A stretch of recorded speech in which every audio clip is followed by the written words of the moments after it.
ان الحمدللہ والصلاة والسلام علی رسول اللہ و آلہ و صحبہ ومن والہ۔ روزہ کی فضیلت نمبر 6۔ روزہ کی حالت میں اگر کوئی شخص اپنی بیوی سے ہم بستری کرتا ہے تو اس روزہ کی جو عظمت اور اس کی جو حرمت اس نے پامال کی ہے، رسول اکرم صلی اللہ علیہ وسلم فرماتے ہیں کہ استطاعت کی حالت میں ایسا شخص 2 مہینے کا روزہ ادا کرے گا، تب رمضان کا یہ روزہ ادا ہوگا۔ آپ نے فرمایا اس شخص سے جو رمضان کے مہینے میں اپنی بیوی پر واقع ہوا تھا اور اس نے ہم بستری کی تھی، اس سے مجامعات کیا تھا، آپ نے فرمایا وَهَلْ تَسْتَطِيعُ صِيَامَ شَهْرَيْنِ، کیا تو 2 مہینے کے روزے کی طاقت رکھتا ہے اور اسے مسلسل رکھنا ہے؟ یہ ہمارے نبی صلی اللہ علیہ وسلم نے سوال کیا۔ گویا کہ جو شخص اپنی بیوی سے ہم بستری کرتا ہے نہار رمضان میں بلا کسی عذر کے، جان بوجھ کر کے، شعور و آگہی کے ساتھ اگر ایسا کرتا ہے تو اسلام اس پر جو جرمانہ عائد کرتا ہے وہ 1 روزہ کے بدلے 2 مہینے کا روزہ مسلسل رکھے گا، تب اس کے بعد اس کی ادائیگی ہو سکے گی۔ اس حدیث کو امام مسلم رحمہ اللہ نے 2653 کے تحت ذکر کیا ہے۔ روزہ کی فضیلت نمبر 7۔ روزہ کی فضیلت نمبر 7 یہ ہے اور اس کی اہمیت یہ ہے اور اسلام کی نظر میں اس کی فضیلت اور اس کی تقریم اور اس کی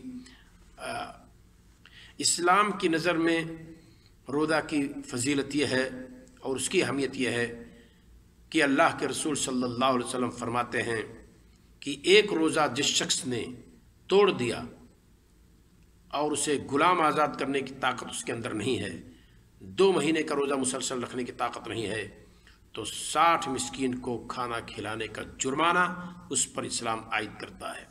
دیکھیے رسول اکرم صلی اللہ علیہ وسلم نے کیا فرمایا، جس شخص نے اپنی بیوی سے رمضان میں مجامعات کی تھی پر اس کے اندر ایک غلام آزاد کرنے کی طاقت نہیں تھی، 2 مہینے کا روزہ مسلسل رکھنے کی طاقت نہیں تھی، تو اس سے آپ نے فرمایا فَأَطْعِمْ 60 مِسْكِينًا، تو پھر 60 مسکینوں کو تو کھانا کھلا۔ اسے امام مسلم رحمہ اللہ نے 2653 کے تحت ذکر کی ہے۔ روزہ کی فضیلت نمبر 8۔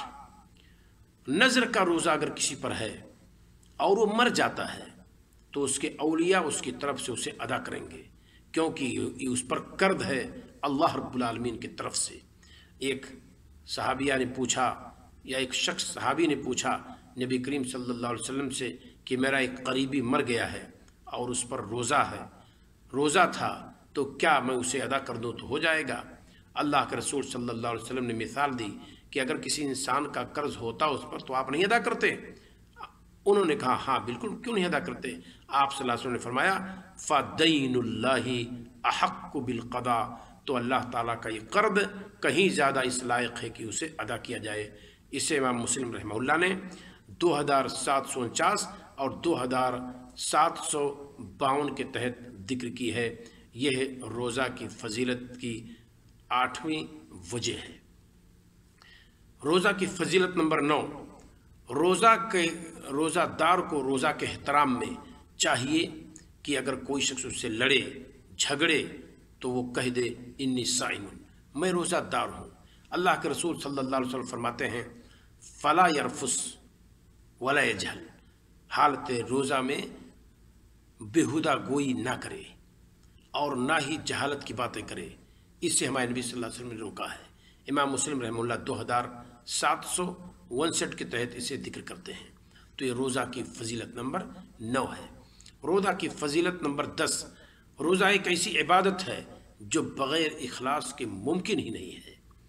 اگر بندے کے دل میں اخلاص ہے، اللہ تعالیٰ سے محبت اور اللہ تعالیٰ کے تئیں اس کا عقیدہ درست ہے، تبھی وہ شخص اللہ کے نام پہ روزہ رکھ سکے گا، ورنہ کوئی نہیں جان سکے گا کہ یہ روزہ دار ہے کہ غیر روزہ دار ہے۔ اسی وجہ سے اللہ کے رسول صلی اللہ علیہ وسلم فرماتے ہیں کہ اللہ تعالیٰ کہتا ہے کل عمل ابن آدم لہو، ابن آدم کا ہر عمل اس کے لیے ہے، یعنی اس کے ارادے سے ہے۔ وہ چاہے تو اس میں ریاکاری کرے اور چاہے تو اللہ رب العالمین کے لیے اسے ادا کرے۔ الا الصیام، سوائے روزہ کے لیے ہوا لی، کیونکہ وہ میری وجہ سے ہے، صرف وہ میرے لیے ہے، یعنی میرا دخل نہ ہو، میرا ایمان اس کے دل کے اندر نہ ہو، للہ تو محبت اس کے دل کے اندر نہ ہو، اخلاص کوٹ کوٹ کر اس کے دل کے اندر بھری نہ ہوئی ہو، تو ایسا بندہ روزہ نہیں رکھ سکتا ہے۔ تو یہ روزہ کی قدر و منزلت ہمارے نبی صلی اللہ علیہ وسلم نے اس حدیث میں بیان فرمائی ہے کہ روزہ ایک ایسی عبادت ہے جو اللہ رب العالمین سے محبت، اللہ رب العالمین کے لیے خالص نیت کی بنیاد ہی پہ انسان رکھ سکتا ہے، کیونکہ دیگر اعمال میں ریاکاری بغیر بتائے بھی حاصل ہو سکتی ہے۔ آپ کلمہ گو ہیں، زور زور سے لوگوں کے سامنے پکار رہے ہیں، اظہار ہو رہا ہے، ہر کوئی دیکھ رہا ہے کہ ہاں آپ لا الہ الا اللہ کہہ رہے ہیں، نماز کے لیے مسجد آتے ہو جاتے ہیں، ہر کوئی سمجھ جائے گا کہ ہاں آپ آتے جاتے ہیں، ریاکاری ممکن ہے۔ زکوٰۃ دے رہے ہیں، پیٹھ پر لاد کر کے جا رہے ہیں غریب کے گھر کی طرف یا غریبوں کی بستی کی طرف، ہر کوئی سمجھ جائے گا کہ شاید کچھ صدقات و خیرات کے لیے جا رہے ہیں۔ تو ان سب چیزوں میں ریاکاری ممکن ہے، پر ایک روزہ دار جا رہا ہے لوگوں کے بیچ میں، کسی کو کیا پتا کہ یہ پیاسا ہے، یہ بھوکا ہے، یہ اللہ تعالیٰ کے نام پہ ہے، وہ کھا لے چپکے سے اپنے گھر میں، کوئی کیوں کہاں دیکھ سکتا ہے؟ ڈبکی لگا کر کے پانی پی لے سمندر کے تہ میں جا کر کے، ندی کے تہ میں جا کر کے، پانی کے تہ میں جا کر کے، کسی کو کیا خبر ہو سکتی ہے؟ لیکن وہ ایسا نہیں کرتا، کمرہ بند ہے، بیوی اپنی موجود ہے، پر اسے ہاتھ نہیں لگاتا، اسے دور رہتا ہے، کیوں؟